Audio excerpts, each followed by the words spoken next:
काला पानी की सजा सुनते ही बीते जमाने में लोगों के जहन में वह सभी यातनाएं सामने आने लगती थी जिसे वे कभी भी सपने में भी नहीं सोचना चाहते थे, जिसके महज नाम से कैदी कांपने लगते थे। वे यह सोचने पर मजबूर हो जाते थे कि भले ही ईश्वर उन्हें अपने पास बुला ले, लेकिन सजा के लिए उन्हें वहां ना भेजा जाए। अंग्रेजी हुकूमत के दौर में काला पानी की सजा सबसे क्रूर और बेइंतहा यातना देने वाली श्रेणी में गिना जाता था। तो दोस्तों आइए आज हम आपको बताने जा रहे हैं कि अंग्रेजों ने इस जेल की स्थापना आखिर क्यों की थी और वहां भारतीय कैदियों को कैसी कैसी यातनाएं दी जाती थी। अंडमान निकोबार द्वीप समूह पर बनी सेलुलर जेल आज भी काला पानी की दर्दनाक दास्तां सुनाती है। आज भले ही इसे राष्ट्रीय स्मारक में बदल दिया गया हो, लेकिन बटुकेश्वर दत्त और वीर सावरकर जैसे अनेकों स्वतंत्रता सेनानियों की कहानी आज भी यह जेल सुनाती है। सेलुलर जेल भारतीय इतिहास का वह काला अध्याय है जब भारत अंग्रेजी हुकूमत के चुंगल से निकलने के लिए आजादी की लड़ाइयां लड़ रहा था। उस समय अंग्रेजी हुकूमत ने स्वतंत्रता सेनानियों को कड़ी से कड़ी यातनाएं देने के लिए हर मुमकिन कदम उठाया था।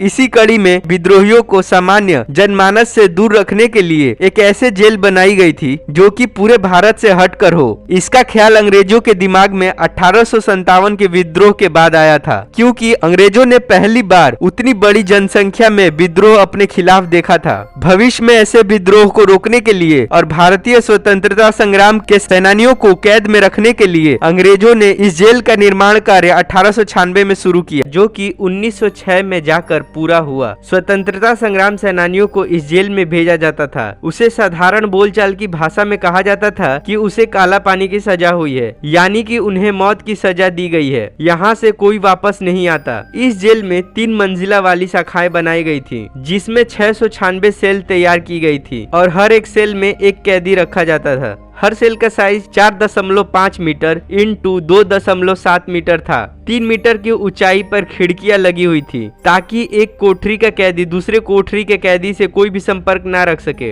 ऐसे में कैदी बिल्कुल अकेले पड़ जाते थे और वो अकेलापन उनके लिए सबसे ज्यादा भयानक होता था। जेल में बंद स्वतंत्रता संग्राम सेनानियों को बेड़ियों में बांध दिया जाता था। उन्हें कोल्हू से तेल पेरने का काम करवाया जाता था। हर कैदी को 30 पाउंड नारियल और सरसों का तेल पेरना होता था। यदि वह ऐसा नहीं कर पाते तो उन्हें बुरी तरह से पीटा जाता तथा बेड़ियों में जकड़ दिया जाता था। काला पानी जेल में भारत से लेकर वर्मा तक के लोगों को कैद में रखा गया था। एक बार यहाँ से 238 कैदियों ने भागने की कोशिश की, लेकिन उन्हें पकड़ लिया गया। उनमें से एक ने आत्महत्या कर ली और बाकी अंग्रेजों के हाथों चढ़ गए, जिसमें से 87 लोगों को फांसी पर लटकाने का आदेश सुना दिया गया। सन 1930 में भगत सिंह के सहयोगी महावीर सिंह ने यहाँ हो रहे अत्याचार के खिलाफ भूख हड़ताल किया, लेकिन जेल कर्मचारियों ने उन्हें जबरन दूध पिलाया। जैसे ही दूध उनके पेट के अंदर गया, क्षण भर में उनकी मृत्यु हो गई। इसके बाद उनके शव को एक पत्थर में बांधकर उन्हें समंदर में फेंक दिया गया था। सेलुलर जेल चारों तरफ से गहरे पानी से घिरा हुआ था